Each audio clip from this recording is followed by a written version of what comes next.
Welcome back. ಸಂಸತ್ನ ಒಳಭಾಗದಲ್ಲಿ ಅಂದರೆ ಸಂಸತ್ನ ಗ್ಯಾಲರಿಯಿಂದ ಜಿಗಿದು ಅಲ್ಲಿ ಸ್ಮೋಕ್ ಬಾಂಬನ್ನು ಸೇರಿಸಿದಂತಹ ವ್ಯಕ್ತಿಗಳಲ್ಲಿ ಸಾಗರ್ ಶರ್ಮಾ ಕೂಡ ಒಬ್ಬರಾಗಿದ್ದರು. ಅವರು ಕೂಡ ಬಂಧಿತನಾಗಿದ್ದಾನೆ. ಆತನ ಹಿನ್ನೆಲೆ ಗಮನಿಸಿದಾಗ ಒಂದಷ್ಟು ಅಚ್ಚರಿಯ ಅಂಶಗಳು ಹೊರಕ್ಕೆ ಬರ್ತಾ ಇದೆ. ಈ ಆಟೋ ರಿಕ್ಷಾವನ್ನು ಓಡಿಸ್ಕೊಂಡಿದ್ದಂಥ ಈ ಸಾಗರ್ ಶರ್ಮಾ, ಹಾಗಾದರೆ ಆತನ ಹಿನ್ನೆಲೆಯನ್ನು ಇಲ್ಲಿದೆ ಕಂಪ್ಲೀಟ್ ರಿಪೋರ್ಟ್.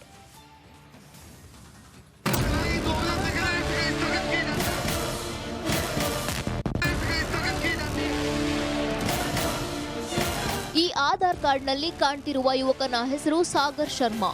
ಲಖನೌ ಮೂಲದ ಈತ ರಿಕ್ಷಾ ಓಡಿಸಿ ಜೀವನ ನಡೆಸುತ್ತಿದ್ದ. ನೂತನ ಸಂಸತ್ತೊಳಗೆ ನುಗ್ಗಿ ಹೈ ಡ್ರಾಮಾ ನಡೆಸಿದ್ದ. ಸ್ಮೋಕಿಂಗ್ ಬಾಂಬ್ ಸ್ಫೋಟಿಸಿ ಆತಂಕ ಸೃಷ್ಟಿಸಿ ಇದೀಗ ಪೊಲೀಸರ ಅತಿಥಿಯಾಗಿದ್ದಾನೆ.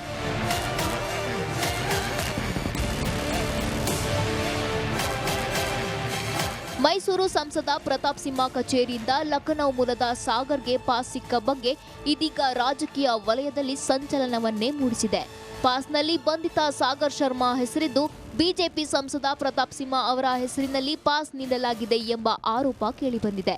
ಇದು ಆಡಳಿತ ಪಕ್ಷ ಹಾಗೂ ವಿಪಕ್ಷಗಳ ನಡುವೆ ಕೆಸರೆರಚಾಟಕ್ಕೆ ಕಾರಣ ಆಗಿದೆ.